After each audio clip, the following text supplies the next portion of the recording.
Welcome to the TeacherCast Educational Network, coming to you from the TeacherCast studios since 2011. Join us each week as we bring you the latest educational news, EdTech updates, and hottest interviews with today's most influential leaders in education.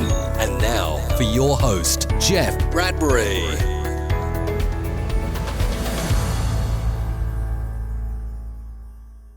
Hello, everybody, and welcome to the TeacherCast Educational Network. My name is Jeff Bradbury. Thank you so much for joining us today and making TeacherCast your home for professional development. This is TeacherCast podcast number 208. Today, we are going to be revisiting an amazing topic that we covered last year, the Conrad Challenge. It is that time where educators and amazing students are coming together to find a real-world problem and conquer it. My guest today is just an amazing educator who had two students last year that actually came to him and said, "Can you mentor us on this challenge?" And we're going to find out the story that took them from idea to business model, and eventually a trip to go see the Kennedy Space Center. You're not going to want to miss this episode, and other things you're not going to want to miss is an opportunity to bring audio and video podcasting into your classroom. We have a great location on our website, podcastingwithstudents.com. If you're looking to bring audio, video, and podcasting into your classroom, we've got some great lessons, ideas, equipment, everything that you want to know about bringing digital media into your classroom. Check out podcastingwithstudents.com. And if you're an instructional technology coach out there or are interested in learning how to provide the best professional development to your teachers, head on over to AskTheTechCoach.com. Every single Monday, we drop our podcast called Ask the Tech Coach, where we really deep dive into the philosophy of professional development and the reasons why tech coaches do what they do. We've got a lot of great blogs, podcasts, and free templates that you, as the instructional coach, can use in your classroom with your teachers today. Check out all that great stuff over at AskTheTechCoach.com. Now, my guest today is an educator from the great state of Colorado. He is a chemist, a chemistry teacher, and recently he had two students come up to him and ask them to go on a life-changing quest. I want to bring on my guest today, Mr. Ryan Johnson. Ryan, how are you today? I'm great. It was a busy week, but glad to be kicking back and chatting with you about all the Conrad Challenge stuff. Oh, absolutely. And last year you had a chance to participate in the challenge. Talk to us a little bit about the Conrad Challenge. Many of us out here are learning about it for the first time. Tell us what the challenge is. It is an incredible opportunity as a science teacher, a scientist, and just a big science and space geek. It was a really huge treat to watch my students dig into this challenge. So the Conrad Challenge is started by Nancy Conrad, who is the wife of the late Apollo astronaut Pete Conrad, the third human to on the moon. He unfortunately died in a motorcycle accident in 1999. And shortly after that, Nancy Conrad, his widow, started the Conrad Foundation as a way to support high school students to get them into entrepreneurship of STEM fields. Nancy is actually from Colorado, like me, and was a high school teacher in Denver.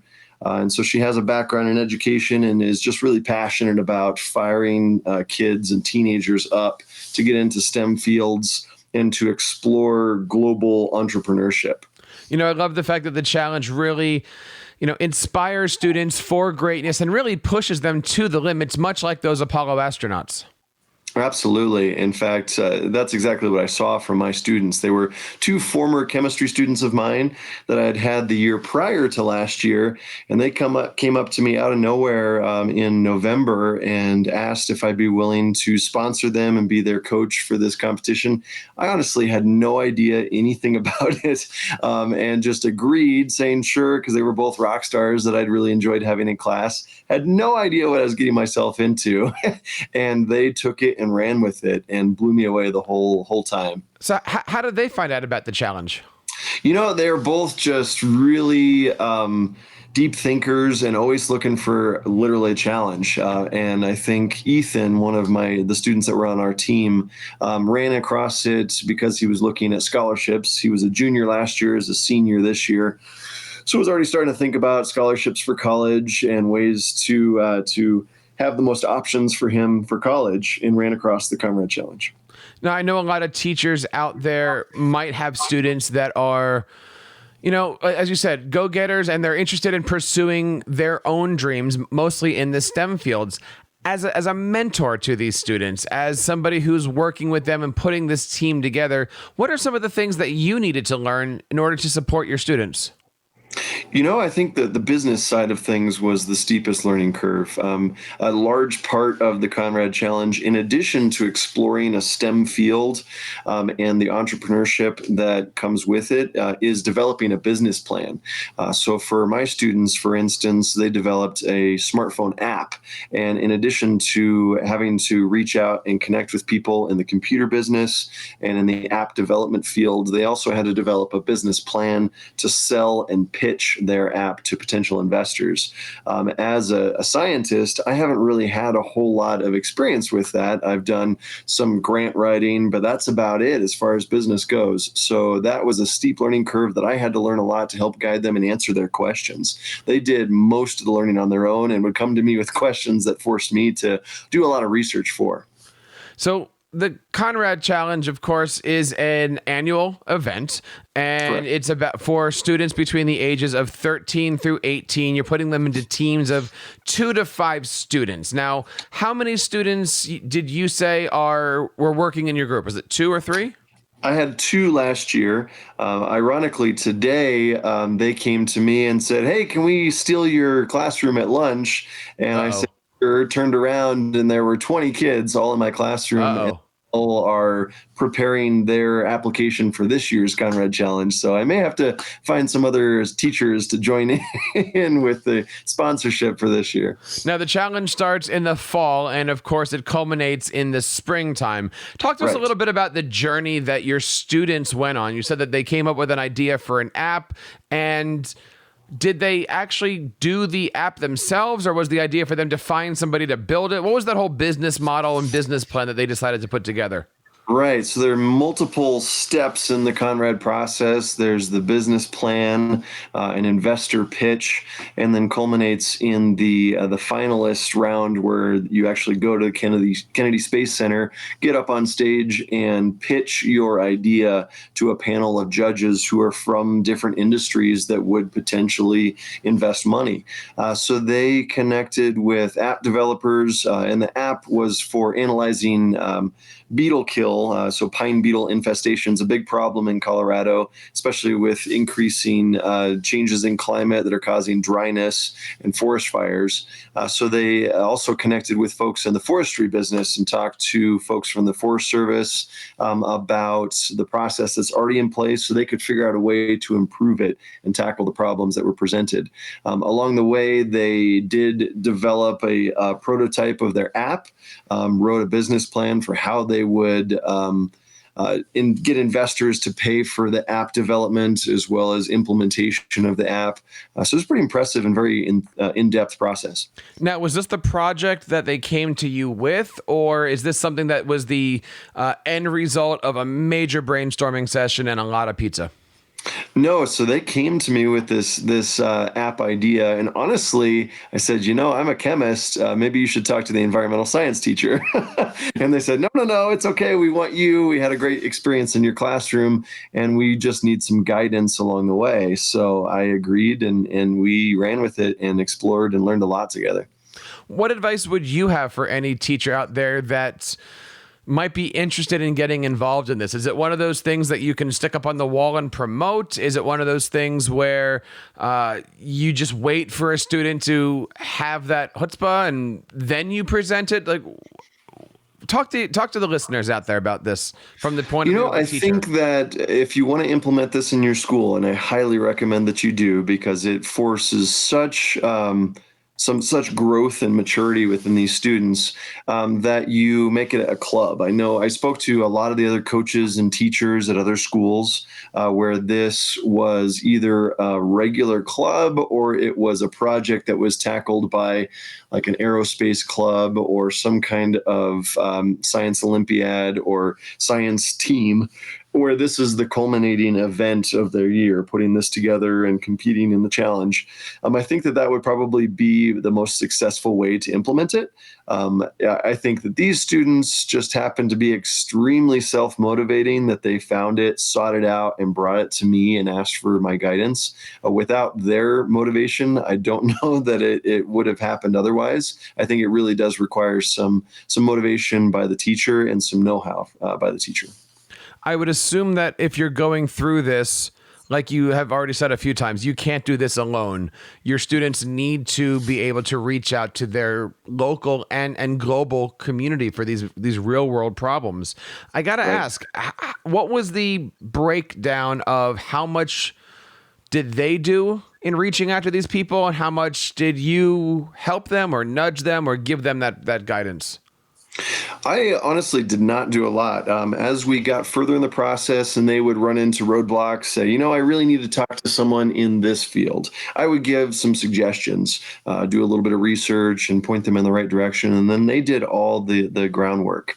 I also connected with our business teacher at the school. As I mentioned, the business process and learning about business pitches was something that I didn't know a lot about. So I reached out to our business teacher and our FBLA coach at the school and had them come in and provide some guidance and feedback, especially as they were developing their business plan and their pitch that they presented at the Kennedy Space Center. And then other than just giving them resources, the students did all the work themselves, reached out, scheduled meetings, made phone calls, and connected with people in the community and across the globe. How was social media used in these communications? Social media was really instrumental in connecting with people that were further away, people maybe not necessarily in the front range of Colorado, but connecting with people in app development. So sending out something with the hashtag Conrad Challenge, or sending out kind of an all call on Twitter to connect with people who were interested in what we were doing. I've been fortunate enough to generate a pretty decent Twitter following, so I've been able to network and connect with people from all sorts of different facets of education and STEM. So it's been nice to be able to connect with people who were excited to see what my students were doing and willing to help out. Talked today to Ryan Johnson, an educator from Colorado who helped his students last year and this year, it looks like, with the Conrad Challenge. For more information, of course, you can find everything out over at conradchallenge.com. Now, Ryan, as you go through a year, would you say this is a sprint, or is this really a marathon? I mean, it's only a few months of doing this, but there's a lot of work and there's a lot to get done here. It is most definitely a marathon. I had no idea what I was getting into when I agreed to coach these students. And then they started winning, and then they kept winning and kept going along through the process, and was blown away when they told me that they had been selected as finalists and that we needed to come up with money to travel to the Kennedy Space Center. So wow. A lot of support from the administration and folks in my school district that they helped me raise funds. So the kids ended up not having to pay for the trip at all. We were able to raise enough funds to send the three of us to the Kennedy Space Center for the week for the summit. And it was really, I felt very fortunate to have that support from my administration. So let's talk about that, because you've already said once that when they approached you, you said, "I'm a chemist. Why don't you talk to the environmental science guy?" I'm sure there was a point in time where you said, "I'm glad I said yes to this," and it was probably when you were standing under the spaceship at Kennedy.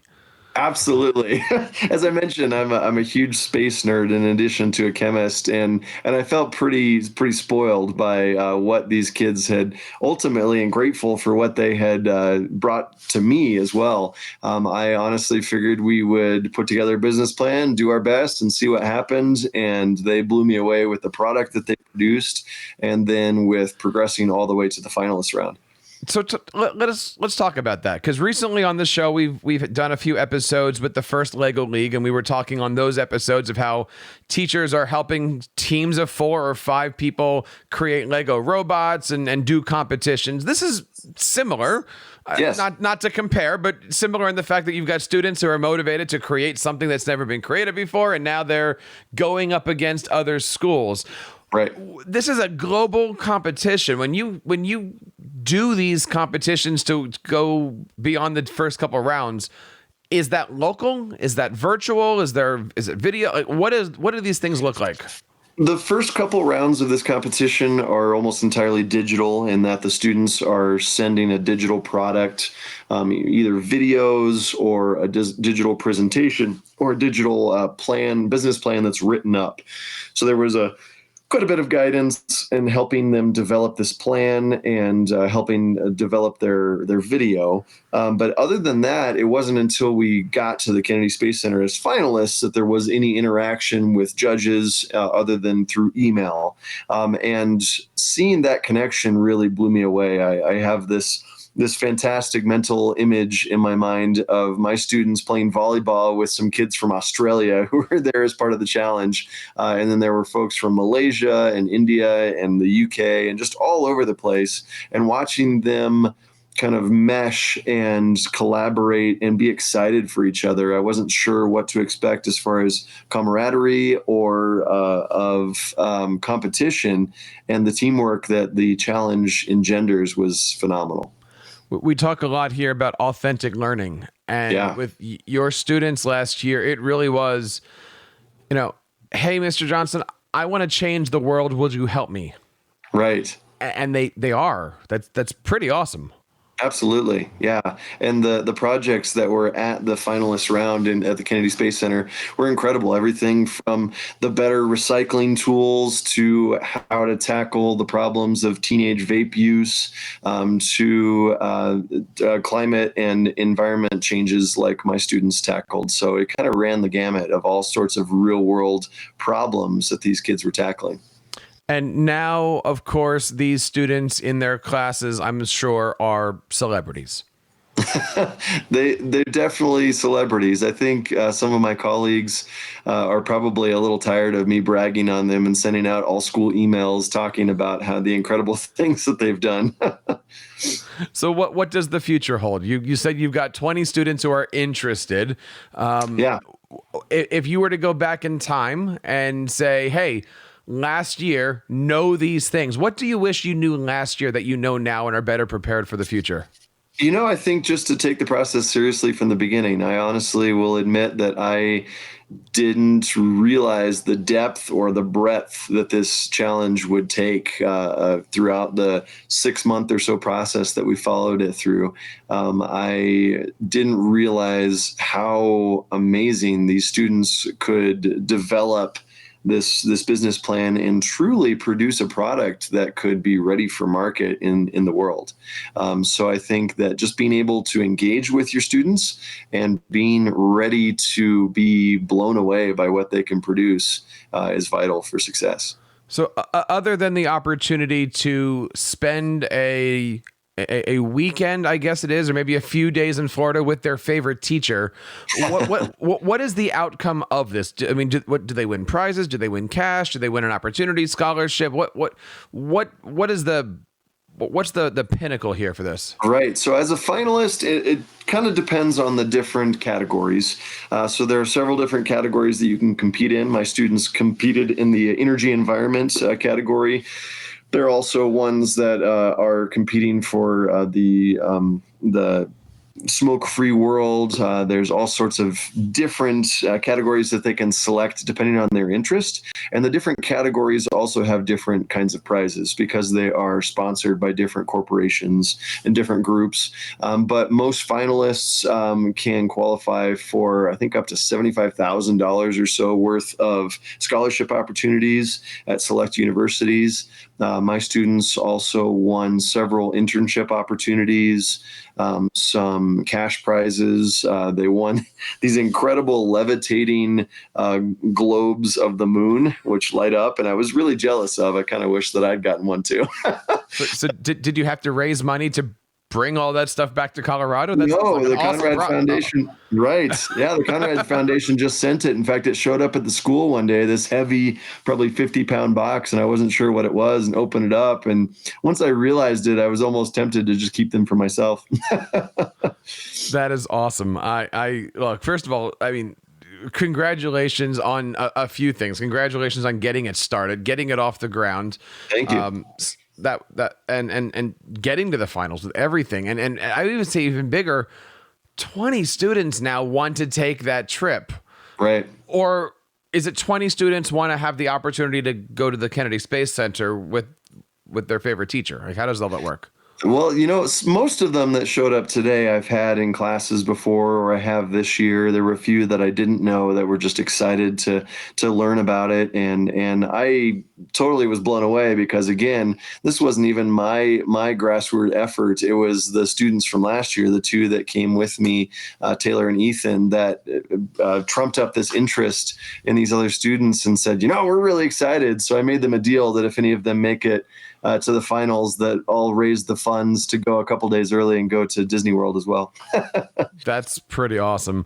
ConradChallenge.com is the place to go to find out all the information for this. If you are a teacher out there and you're interested in getting involved in this, learning about it, of course, this is TeacherCast podcast episode number 208. But on this blog post, we're going to have pictures of their trip, and we're also going to be giving you guys links to articles and their registration page.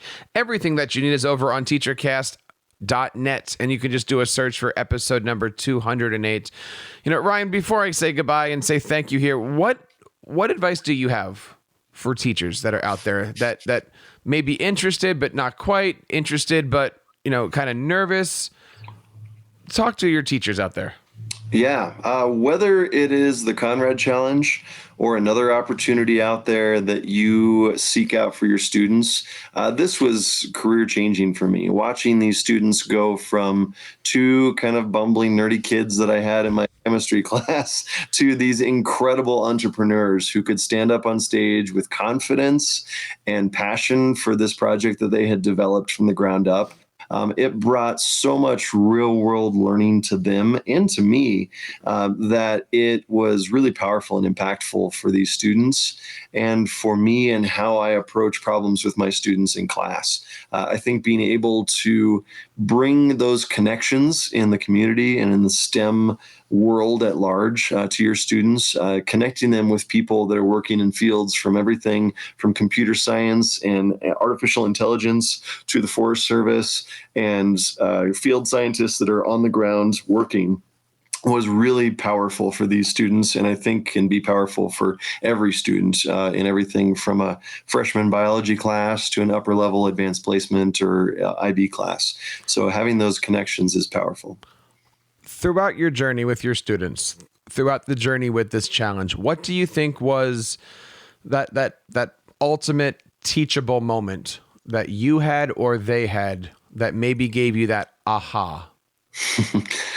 I think that just realizing the power of problem-based learning and presenting students with something that maybe it seems out of reach for them or for you as a team, that they can rise to it. If you present them with a problem, even if it's daunting, and you give them support and encouragement, that they can tackle just about anything you put in front of them.